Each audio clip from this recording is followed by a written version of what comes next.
যোৱাকালি ৰাতি আমাৰ মন্দিৰত চুৰ হৈছে। আপোনালোকে জানে এইটো বহাবজান আমাৰ মা কালী দেৱৰ মন্দিৰ আৰু ইয়াত অগণন ভক্ত আহে। যোৱাকালি আমি ৰাতি 9টা বজাত মন্দিৰ বন্ধ হৈছে, তাৰপিছতে সকলো ঘূৰা ঘূৰি যোৱা হ'ল। ৰাতিপুৱা আহি মন্দিৰ খোলাৰ আগত আমাৰ যিজন পুৰোহিতে মন্দিৰ খোলে তেওঁ পটককৈ দেখিছে যে ভিতৰত দৰ্জাখন খোলা আছে, আমাৰ ভিতৰৰ অফিচৰ।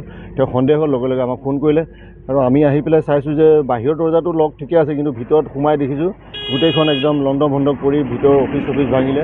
তেওঁলোকে সোমাইছে ওপৰৰ ফালৰ পৰা, আমাৰ মানে দৰ্জাখন যিখন ওপৰৰ ফালৰ পৰা অহা ৰাস্তা, সেই দৰ্জাখন ভাঙি পেলাই ভিতৰত সোমালে আৰু সোমাই গোটেই অফিচৰ পৰা আৰম্ভ কৰি আমাৰ মাৰ মেইন গহ্বৰ পৰ্যন্ত সোমাইছে।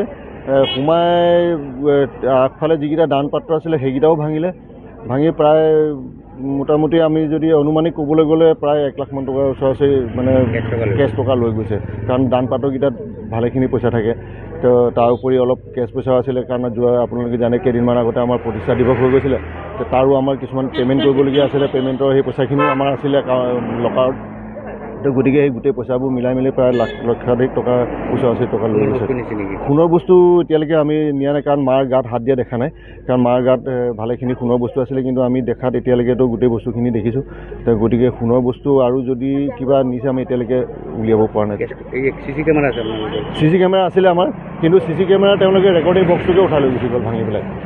আমাৰ CC কেমেৰা আছে, এতিয়া তেওঁলোকে ভিতৰত অফিচত সোমাই CC কেমেৰাৰ মেইন যিটো ৰেকৰ্ডিং বক্স সেইটোকে ভাঙি মেলি সেইটো গোটেই লৈ গুচি গ'ল। পইচা পৰি থকা দেখিলোঁ। হয়, খুচুৰা পইচা যিমান আছিলে আমাৰ য'তে ত'তে পৰি আছে। তেওঁলোকে যোনফালে গৈছে এইফালে ওলাই যোৱা ৰাস্তাটোতো পৰি আছে, আৰু গোটেই মন্দিৰৰ ভিতৰতো খুচুৰা পইচাবোৰ তেওঁলোকে নিয়া নাই, য'তে ত'তে পেলাই থৈ গুচি গৈছে খুচুৰা পইচাখিনি।